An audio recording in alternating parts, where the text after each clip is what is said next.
Hello everyone, myself Surabhi Mathur. स्वागत है आप सभी का आपके अपने यूट्यूब चैनल में जिसका नाम है बायोलॉजी कॉन्सेप्ट। और बच्चों, आज हम लोग डिस्कस करेंगे पेट्रोलियम को लेकर। बहुत ही इंपॉर्टेंट टॉपिक है और इस पर बहुत सारे क्वेश्चंस पूछे जाते हैं जो मैं वीडियो में आपको बीच बीच में बताती रहूंगी, तो आप लास्ट तक वीडियो जरूर देखिएगा।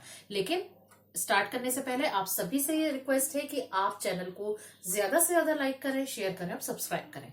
तो बच्चों, आज हम लोग पढ़ेंगे पेट्रोलियम।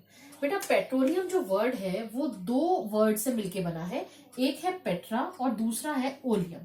पेट्रा का मीन्स होता है रॉक और ओलियम का मतलब होता है ऑयल, यानी कि that type of oil which is found on the rock, और we can say that type of oil which can be found या which is found on the layers of rock. यानी कि ऐसा तेल, ऐसा ऑयल जो कहाँ मिलता है आपको, जो रॉक्स के लेयर्स के बीच में मिलता है। अब आप पूछेंगे कौन सी रॉक्स? तो बेटा, रॉक्स दो तरह की होंगी। एक होगी पोरस, यानी कि जिसमें क्या मिलेंगे, छेद मिलेंगे, पोर्स होंगे, और दूसरी होगी नॉन पोरस। दो तरह की रॉक्स के बीच में ऑयल आपको मिलता है। अब अगर मैं आपसे ये पूछूं कि पेट्रोलियम के फीचर्स क्या क्या होते हैं, तो बेटा पेट्रोलियम, जैसा कि आप सब लोग जानते हैं कि जब भी हम किसी पेट्रोल पंप पे जाते हैं तो हमें एक अनप्लेजेंट सा ऑर्डर आता है। तो इसके प्रॉपर्टीज का मतलब हुआ कि इसके फीचर्स क्या क्या हैं। सबसे पहली बात, हम लोग क्या फील करते हैं, कैसा ऑर्डर होता है इसका, अनप्लीजेंट। तो हम क्या लिख देंगे, अनप्लीजेंट ऑर्डर। दूसरी बात, ये किस तरीके का दिखता है, तो ऑयली दिखता है, तो हम क्या लिख देंगे, ऑयली। और जब ये ऑयली है, जब भी आप किसी ऑयल को टच करेंगे तो वो थोड़ा सा चिपचिपा सा, थोड़ा सा गाढ़ा सा लगेगा, तो उसको हम टेक्निकल टर्म में क्या नाम देते हैं, that is dark and viscous. तो अब अगर हमसे ये पूछा जाए कि व्हाट इज पेट्रोलियम, तो हमारा आंसर क्या होना चाहिए, petroleum is a oily, dark, viscous, liquid form में हमें दिखता है, तो हम क्या लिख देंगे, ऑयली लिक्विड। वापस सुनो, मैंने क्या बोला, petroleum is a dark, viscous, oily liquid which gives unpleasant order. Clear? अब ये जो पेट्रोलियम होता है कि बनता किससे है, तो यहां पर आपको याद रखना होगा कि ये हाइड्रोकार्बन का मिक्सचर है। Mixture of hydrocarbon. ये हाइड्रोकार्बन्स क्या होते हैं बेटा, हाइड्रोकार्बन्स हम बोलते हैं ऐसे कंपोनेंट जो किससे मिलके बनते हैं, हाइड्रोजन और कार्बन। यानी पेट्रोलियम किससे मिलके बना, हाइड्रोजन और कार्बन, इन दोनों से मिलकर बनता है, इसको हम कहते हैं पेट्रोलियम। तो हमारी बात क्या हो गई, that petroleum is a mixture of hydrocarbon, petroleum is a oily liquid that is dark and viscous and which gives unpleasant odor and it is a mixture of hydrocarbon। अब तक की बात क्लियर हो गई। अब हम आगे बढ़ते हैं। आगे हम लोग ये देखेंगे कि ये पेट्रोलियम आखिर बनता कैसे है, क्या प्रोसेस होती है, और इसको अक्सर एग्जाम्स में पूछ लिया जाता है, write the process of formation of petroleum. अब आप लोगों के क्या बुक्स में जो दिया हुआ है कंटेंट, वो कंटेंट अच्छा है, लेकिन वो पैराग्राफ फॉर्म में दिया जाता है, तो उनको तो बुक लिखनी है, तो इसलिए वो तो पैराग्राफ फॉर्म में देंगे। लेकिन क्या होता है कि जब हम उस पैराग्राफ को पढ़ने बैठते हैं तो स्टार्टिंग में हमें समझ में आता जाता है सब कुछ, लेकिन जब हम लिखने की बारी होती है तो उसको लर्न करना बड़ा मुश्किल हो जाता है कि कैसे करें। तो आज मैं बहुत ही सिंपल तरीके से आपको इसको फ्लो चार्ट के थ्रू बताऊंगी, ताकि आप बहुत इजीली इसको लर्न कर सके। बहुत ध्यान से देखना और समझना। अब देखो, पेट्रोलियम जो है टॉपिक है हमारा फॉर्मेशन ऑफ पेट्रोलियम, यानी पेट्रोल आखिर बनता कैसे है। ये तो हम सबको पता है कि अर्थ क्रस्ट की लेयर्स के बीच में ये पेट्रोल हमें मिलता है। अब ये बनता कैसे है, इसको समझते हैं। हमें ये पता है कि सी जो होता है, यानी कि जो समुद्र होता है, उसमें बहुत तरह के ऑर्गेनिजम्स मिलते हैं। सी में क्या मिलेंगे, marine organisms.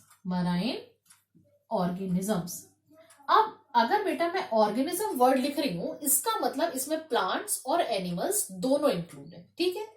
After a certain period of time क्या होगा कि इन मराइन ऑर्गेनिजम्स की डेथ होगी, तो हम क्या लिख देंगे, डेथ ऑफ मराइन ऑर्गेनिज्म। यहां पे लिख देंगे बिलियंस ऑफ ईयर्स, या फिर after a certain time death of marine organism.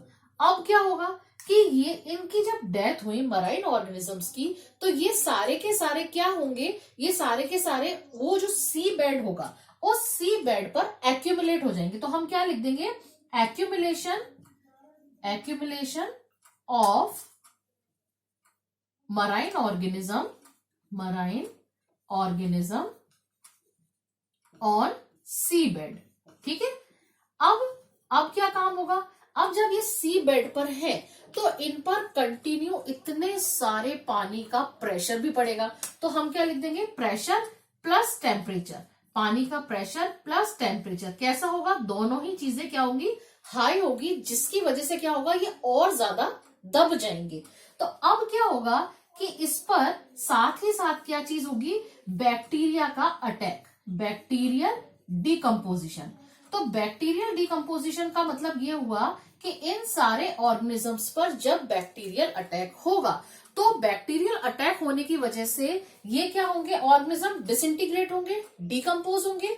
तो क्या होगा कि जो पार्ट, इसमें से कुछ पार्ट इन ऑर्गेनिजम्स में से जो जिनका की डिकम्पोजिशन हुआ, बैक्टीरियल डिकम्पोजिशन हुआ, उसमें से कुछ पार्ट तो किस में कन्वर्ट हो जाएगा, लिक्विड में, और कुछ पार्ट किस में कन्वर्ट हो जाएगा, गैस में। जो पार्ट लिक्विड में कन्वर्ट होगा उसको हम कह देंगे पेट्रोलियम, और जो पार्ट गैस में कन्वर्ट होगा उसको हम क्या कह देंगे, नेचुरल गैस।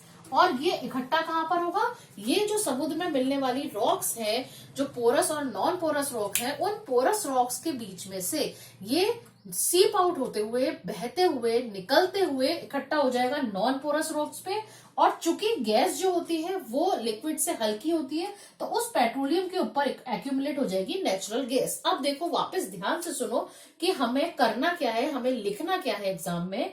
अगर क्वेश्चन आता है write the procedure of formation of petroleum, तो हम क्या लिखेंगे कि in the sea marine organisms are present after a billions of years ago, yeah, billions of years after, there is a death of marine organisms. When the marine organism death, these organisms accumulate on the seabed and they exert a high pressure and high temperature of water. After certain time, a bacterial attack over there, यानी कि bacterias का attack होता है। There is a process of bacterial decomposition of marine organism. So some part of that organism convert into liquid form and some part convert into gaseous form.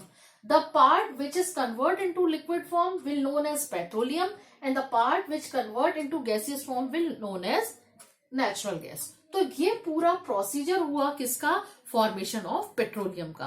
तो आज हम लोगों ने क्या क्या चीजें देख ली, आज हम लोगों ने ये देख लिया कि पेट्रोल किस तरीके से बनता है, पेट्रोलियम का मीनिंग क्या होता है। आगे आने वाले वीडियो लेक्चर में मैं इसमें किस तरीके से पेट्रोलियम जो है उसमें से क्या क्या प्रोडक्ट्स निकलते हैं, कैसा इसका फिल्ट्रेशन होता है, वो वीडियो लेकर आऊंगी आपके लिए। तब तक के लिए थैंक यू वेरी मच। लेकिन जाने से पहले प्लीज बायोलॉजी कॉन्सेप्ट चैनल को ज्यादा से ज्यादा लाइक करें, शेयर करें और सब्सक्राइब करें। Thank you very much.